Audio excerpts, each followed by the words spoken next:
रजनी को बचपन से ही पेंटिंग का बहुत शौक था।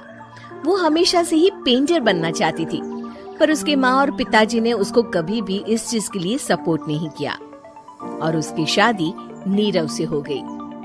नीरव रजनी को बहुत प्यार करता था, पर रजनी हमेशा चुपचाप ही रहती। वो इस शादी से खुश नहीं थी। वो ये शादी नहीं करना चाहती थी। उसे तो हमेशा से पेंटर जो बनना था। अपने इस सपने को वो नहीं पूरा कर पाई, इसलिए वो हमेशा उदास रहती थी। रजनी, बहुत ही बढ़िया फिल्म लगी है, कल देखने चले? नहीं जी, कल मुझे बहुत काम है, मैं नहीं जा पाऊंगी। अच्छा तो कोई बात नहीं, संडे को चलते हैं। देखिए, मुझे फिल्म देखना पसंद नहीं है। आपको जाना है तो चले जाइए। नीरव को मना करके रजनी वहाँ से चली जाती है और अपने बैग को खोलकर उसमें बंद पड़े ब्रश और कलर्स को देखकर रोने लगती है। रजनी, चलो ना कहीं बाहर खाने चलते हैं, कुछ तुम्हारी पसंद का। जी, मुझे नहीं जाना, मेरी तबीयत ठीक नहीं है। रजनी वहाँ से चली जाती है। नीरव को समझ नहीं आता कि रजनी उससे इतना दूर क्यों रहती है। वो जब भी उसके साथ वक्त बिताना चाहता है, रजनी कोई ना कोई बहाना बना देती है। एक दिन घर पर कोई नहीं था।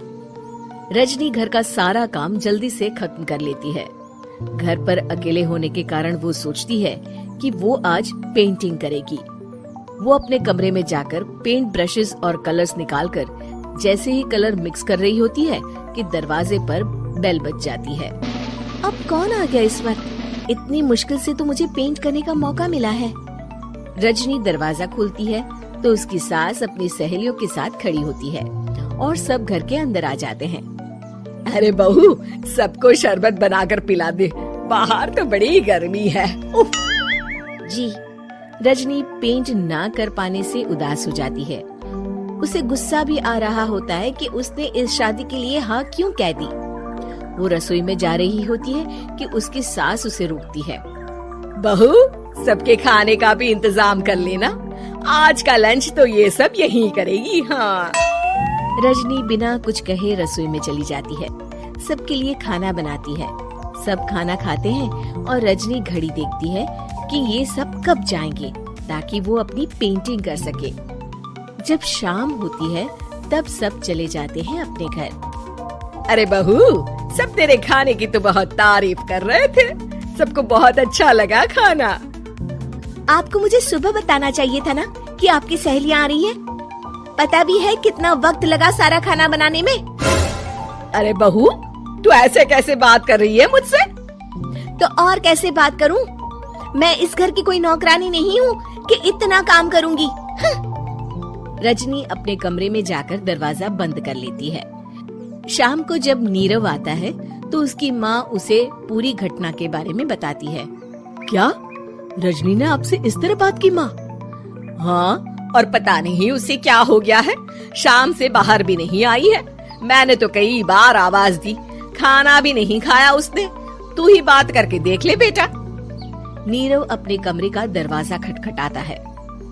रजनी, दरवाजा खोलो, मैं हूँ। रजनी दरवाजा खोलती है और फिर वापस जाकर अपने बिस्तर पर लेट जाती है।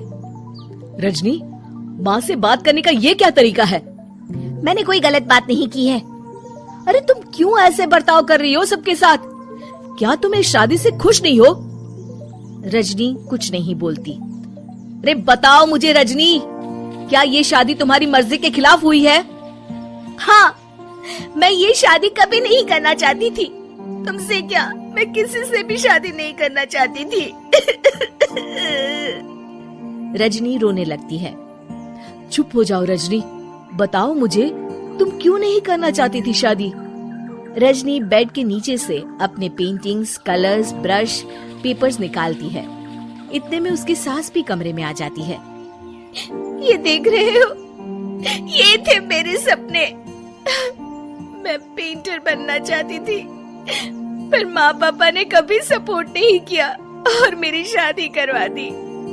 मेरे सारे सपने टूट गए। हर वक्त बस गुस्सा आता रहता है मुझे।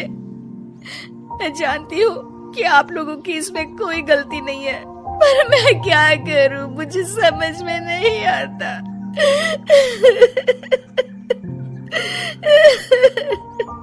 रजनी फूट फूट कर रोने लगती है।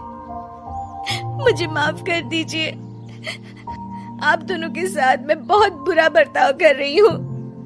अरे रजनी बेटा चुप हो जाओ तुम। नीरव पानी लेकर आता है। ये लो पानी पियो और शांत हो जाओ। रजनी पानी पीती है और उसकी सास पेंटिंग्स देख रही होती है। अरे नीरव, हमें तो पता ही नहीं था कि हमारी बहू कलाकार है। अरे कितनी अच्छी पेंटिंग्स बनाई है, देखो तो। ये वाली तो मैं अपने कमरे में ले जाऊंगी। आपको ये पेंटिंग्स अच्छी लगी? अच्छी नहीं, बहुत अच्छी लगी। और तुमने हमें बताया क्यों नहीं? तुम जब चाहे पेंटिंग कर सकती हो रजनी। हम तुम्हारे सपनों को पूरा करने में तुम्हारा पूरा साथ देंगे। हाँ बेटा, हम कला की कद्र करते हैं। हम कलाकार तो नहीं, पर मुझे गर्व है कि मेरी बहू एक कलाकार है। रजनी, नीरव और सास तीनों हंस पड़ते हैं।